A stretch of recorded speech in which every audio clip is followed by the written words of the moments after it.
Good morning students. आप सभी लोगों का अभिषेक सक्सेना मैथमेटिक्स क्लासेस में स्वागत है। आज हम पॉइंट का सेकंड लेक्चर डिलीवर करने जा रहे हैं हम आपके सामने। लेक्चर नंबर फर्स्ट में हमने Cartesian coordinates plus distance formula हमने कंप्लीट कर लिया था। आज कुछ हम डिस्टेंस फार्मूले पर रिलेटेड कुछ क्वेश्चंस डिस्कस करेंगे और जो डिस्टेंस फार्मूला कहाँ कहाँ पर यूजफुल होता है उस पर हम बात करेंगे। तो some useful points.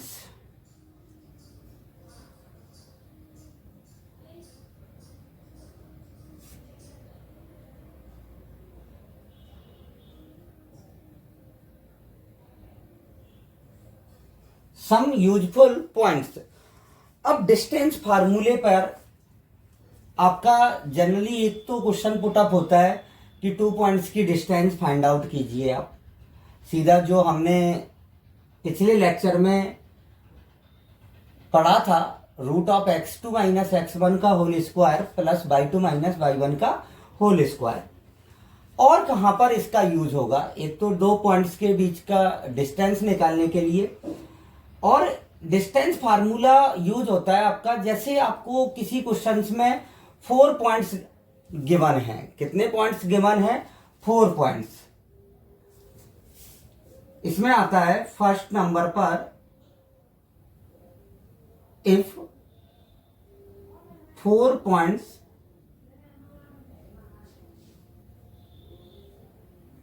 Are given.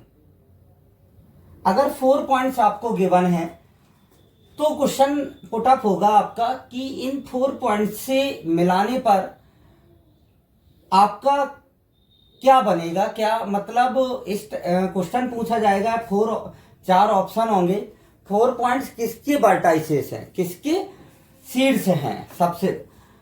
तो 4 पॉइंट से क्या क्या बन सकता है? आपका स्क्वायर भी बन सकता है, आपका रेक्टेंगल आयत भी बन सकता है, वर्ग भी बन सकता है, रोम्बस समचतुर्भुज भी बन सकता है, और पैरेललोग्राम समांतर चतुर्भुज भी बन सकता है। तो हम सबसे पहले इन्हीं पर ही डिस्कस करेंगे। सबसे पहला पॉइंट आता है इसमें स्क्वायर। स्क्वायर, इसको हिंदी में हम बोलते हैं वर्ग।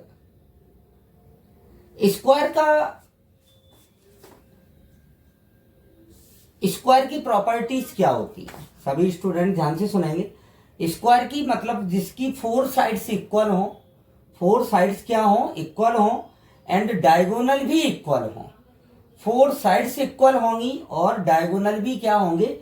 इक्वल होंगी। मतलब चारों भुजाएं बराबर होंगी और विकर्ण भी बराबर होंगे। मतलब हम यहां पर लिख सकते हैं 4 sides are equal and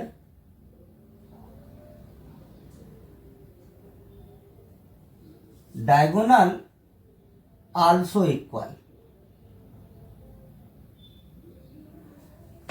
Hindi medium students लिखेंगे 4 साइड्स, चारों भुजाएं बराबर होती हैं एवं उनके विकर्ण भी बराबर होते हैं। ये आपको याद रखना है। ये स्क्वायर की प्रॉपर्टीज होती है। जैसे 4 पॉइंट्स आपको गिवन होंगे तो सबसे पहले आप साइड्स निकालेंगे, उनकी चारों साइड्स की लेंथ निकालेंगे। अगर चारों साइड्स की लेंथ इक्वल आती है तो इससे ये जरूरी नहीं है कि वो स्क्वायर ही होगा। अगर डायगोनल भी इक्वल आ जाते हैं तो हम कह सकते हैं कि वह क्या होगा? एक स्क्वायर होगा। तो सबसे पहला स्क्वायर हो गया। स्क्वायर की तरह आता है रोम्बस।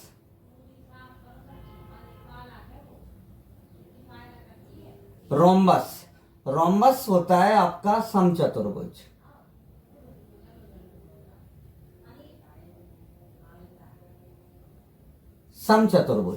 समचतुर्भुज की विशेषता क्या होती है? समचतुर्भुज की विशेषता होती है 4 sides are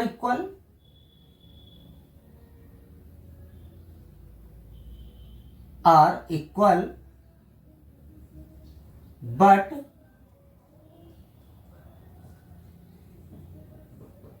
diagonal not equal.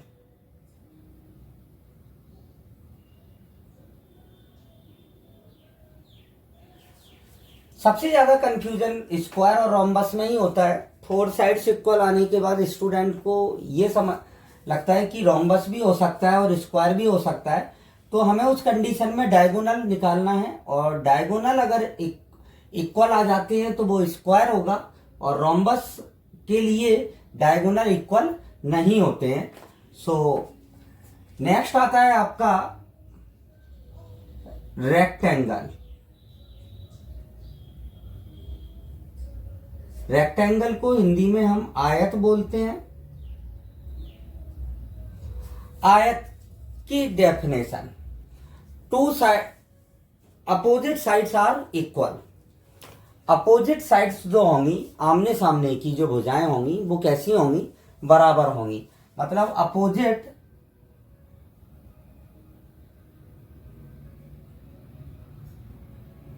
Sides are equal and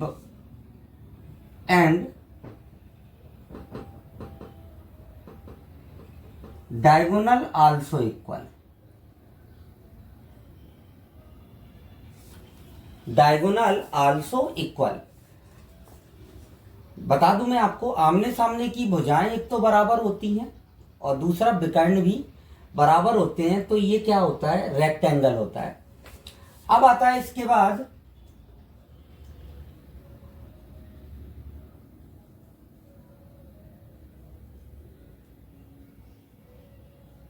ये आता है समांतर चतुर्भुज।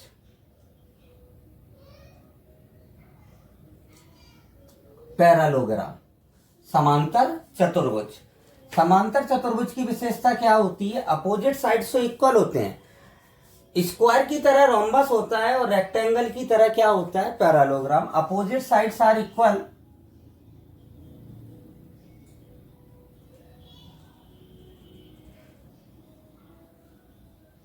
Equal but diagonal not equal।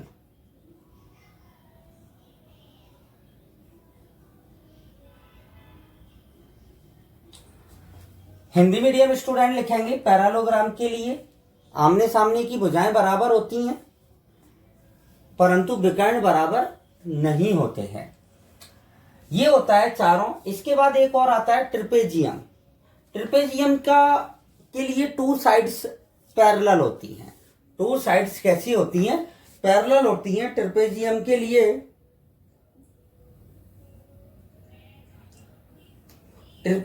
लिए टू साइड्स कैसी होंगी, एक पैरेलल होंगी।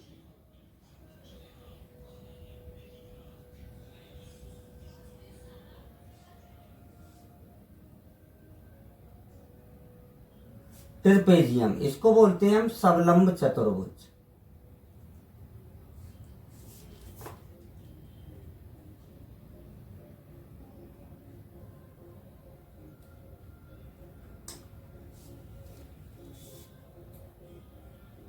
टू साइड्स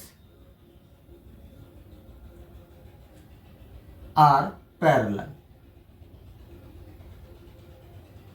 दो साइड्स जो होती हैं इसकी वो समांतर होती हैं। कैसी होती हैं, समांतर होती हैं।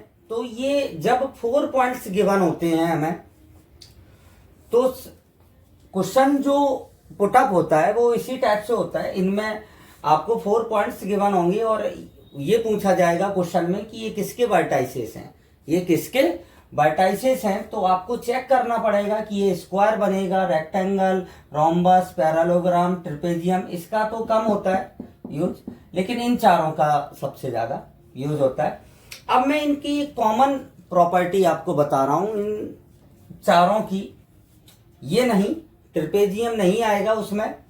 इन चारों की square, rhombus, rectangle and parallelogram के जो डायगोनल होते हैं वो बाइसेक्ट करते हैं, समद्विभाजित करते हैं।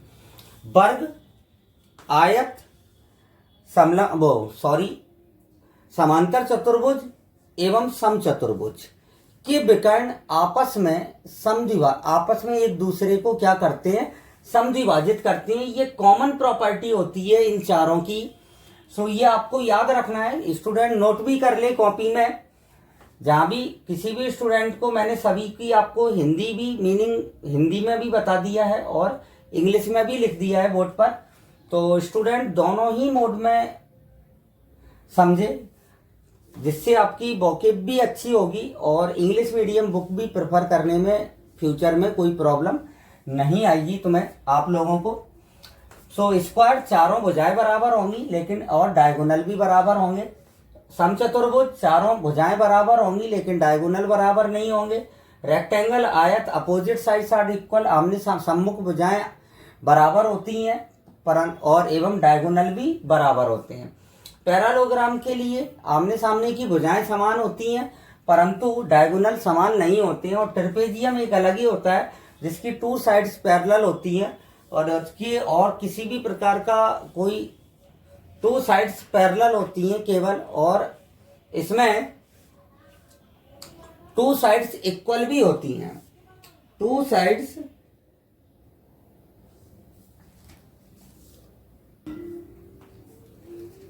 ट्रेपेजियम आपका इस टाइप से बनता है, टू साइड्स पैरेलल होती हैं एंड टू साइड्स इक्वल होती हैं। इसकी ये याद रखना है आपको, आप इसको नोट करें।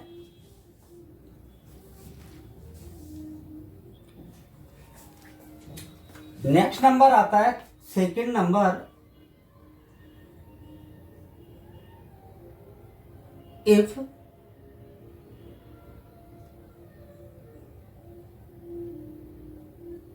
Three points are given. जब तीन बिंदु दिए गए हों आपको, कितने बिंदु? तीन। तो आप सभी लोग आप लोगों को सभी को मालूम होना चाहिए कि तीन बिंदुओं से क्या बनाया जा सकता है। तीन बिंदुओं से एक त्रिभुज ही बनाया जा सकता है, क्योंकि त्रिभुज ही एक ऐसा होता है जिसके तीन शीर्ष होते हैं।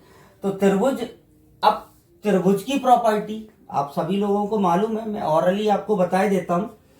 सबसे पहले नंबर पर आता है आपका समबाहु त्रिभुज। समबाहु त्रिभुज, समबाहु त्रिभुज क्या होता है? Equilateral triangle. इक्विलैटरल ट्राइंगल समबाहु त्रिभुज, जिसकी तीनों भुजाएं बराबर होती हैं एवं प्रत्येक कोण कितने डिग्री का होता है? 60 डिग्री का होता है। तो समबाहु त्रिभुज के लिए आप लोग क्या लिख लेंगे? जिसकी तीनों भुजाएं बराबर होती हैं एवं तीनों कोण भी बराबर होते हैं। सेकंड नंबर आता है समद्विबाहु।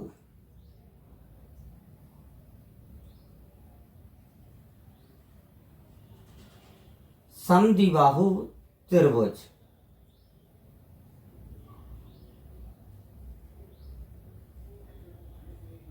Isosceles triangle.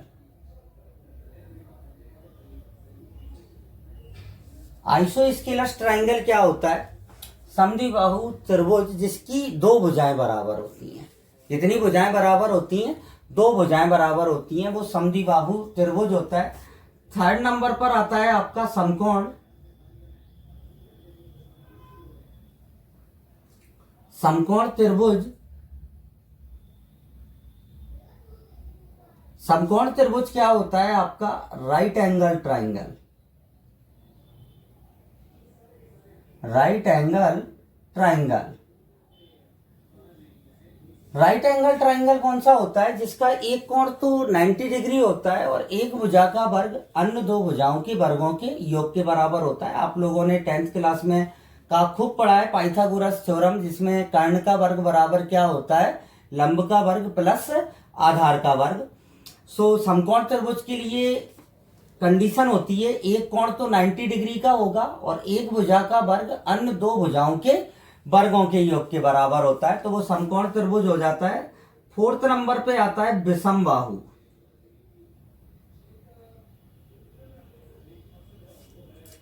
विषमबाहु त्रिभुज,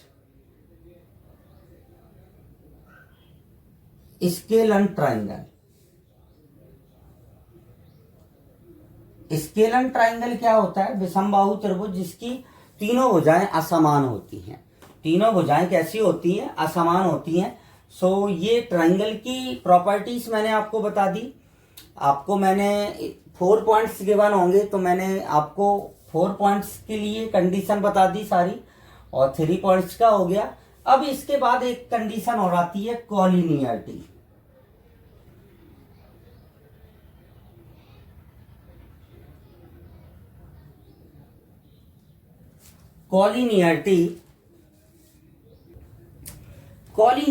कॉलिनियरिटी को हम क्या बोलते हैं? समरेखीयता।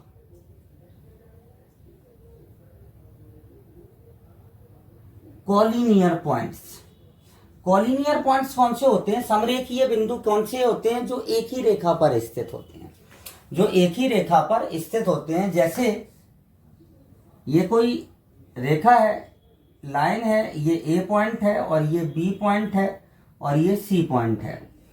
अगर आपसे किसी क्वेश्चन में ये पूछ दिया आपसे कि 4 ऑप्शन दे दिए, जिसमें से 3 तो ट्राइंगल दे दिए और एक कॉलिनियरिटी दे दिया, कि मतलब वो समरेखीय हैं, तो समरेखीयता कैसे चेक करते हैं? हम डिस्टेंस फार्मूले से।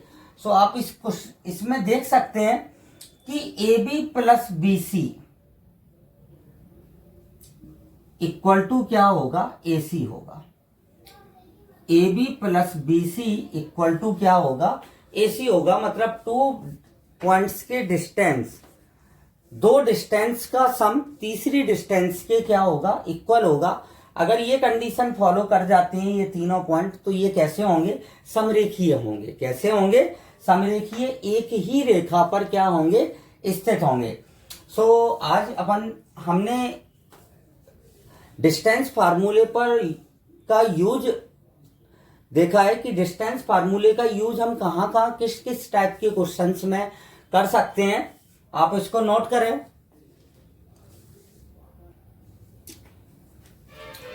आज हमने कुछ महत्वपूर्ण पॉइंट्स पर डिस्कस किया है, जिन पर आपके कॉम्पिटिटिव एग्जाम्स में इस टाइप का क्वेश्चन पूछ लिया जाता है। कभी कभी कॉम्पिटिटिव एग्जाम में 3 पॉइंट आपको गिवन होते हैं और पूछ लेता है कि ये किसके सीड्स हैं, और 4 ऑप्शंस रहते हैं। तो हमें सारे ट्रायंगल की, सारे क्वाड्रिलेटरल की, चतुर्भुजों की हमें प्रॉपर्टीज मालूम होनी चाहिए, तभी हम इस टाइप के क्वेश्चंस को कर सकते हैं, इनके क्वेश्चंस को। तो हम इन पर जो क्वेश्चंस हैं वो अपने नेक्स्ट वीडियो में डिस्कस करेंगे। सो सभी स्टूडेंट देखते रहिए अभिषेक सक्सेना मैथमेटिक्स क्लासेस। आज के लिए इतना ही। Thank you.